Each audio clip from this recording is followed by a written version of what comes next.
Crafty Economist.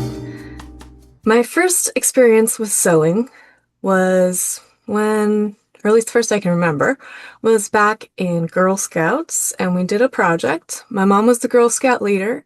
She got some fabric that had some cartoon fish printed on it, and we quilted the fabric.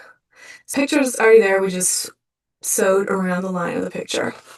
And then after that, she made it into a little tote bag. And so I probably remember this as the first project because we had it for so long. This tote bag survived, I think, into college or high school. And then my dissertation actually involved sewing. I designed a baby book to be the prize that people could buy in this economic experiment I did. And this is it. It was in Brazil, so it's in Portuguese, but had these little screen designs printed up on fabric and had them cut out and had a local seamstress sew it up. So that was the inspiration for the project that Jessica Late was featured for.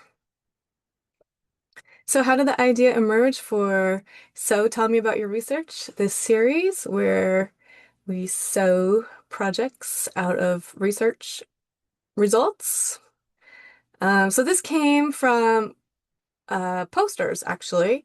So I discovered that you could make posters from fabric with the company Spoonflower. I'm sure there's other companies now that offer it, but I got my poster printed up on fabric. I wanted to make something out of it since it was just a piece of fabric. So I turned it into a shirt, the first one I did, and another poster I made a skirt out of. I highly recommend the fabric posters because they are, I don't know how this is possible, at least back in the day they were. They were cheaper than the print posters, the paper posters, and very easy to travel with, and the fabric I got doesn't wrinkle, so it's great.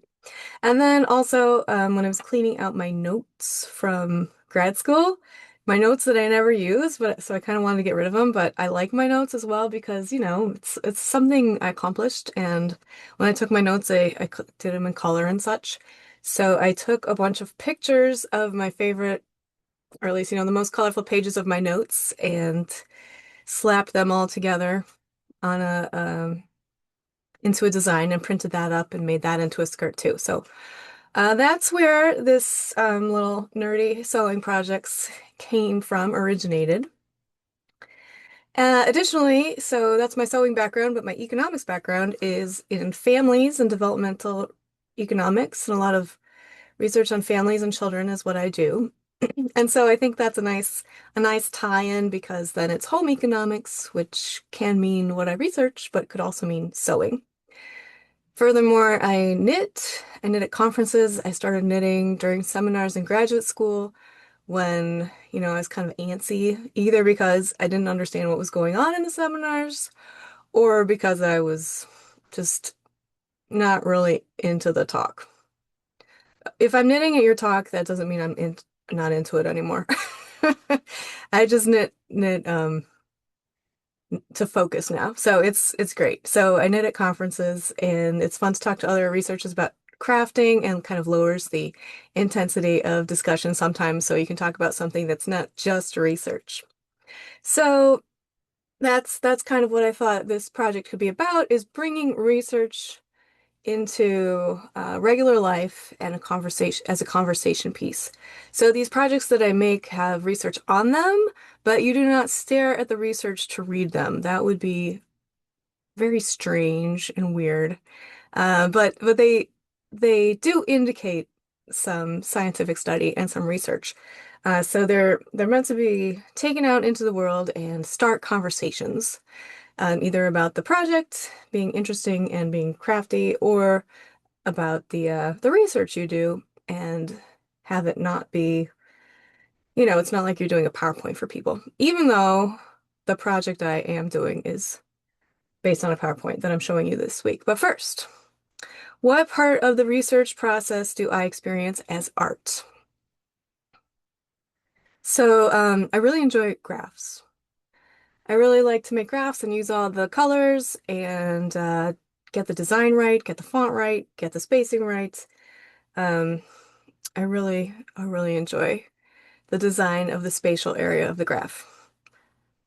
I find writing to be more tedious, although, the whole specificity of writing I'm sure it has helped me to be a better writing of instruction for these projects. So if you want to do these projects, you can buy the instructions for them, and you can see how I write uh, sewing instructions, not just how to replicate data. The project for today is the Pants of Power. I know a lot of economists do their presentations in Beamer, but Pants of Beamer does not sound as good as Pants of Power. And I do my presentations in PowerPoint, not in Beamer. So I printed out the PowerPoint on the fabric, and then I inserted them into some jeans. Um, so this was kind of fun, and it's fun to wear them around. And I thought more people would notice, but I wore them to a conference and only one person noticed. So even though it feels like you're wearing something that's like really kind of crazy, you might have to bring it up and point it out to people, which is kind of freeing because you can wear more crazy things and people just don't notice, don't care. But you want them to care because it's your research, so you can call attention to that by, maybe doing a cartwheel. Maybe doing a cartwheel. Okay, so I hope you enjoyed this project. Um, and I hope you are inspired to do it yourself and take your research to the streets. And I hope it works out that you can have some great discussion.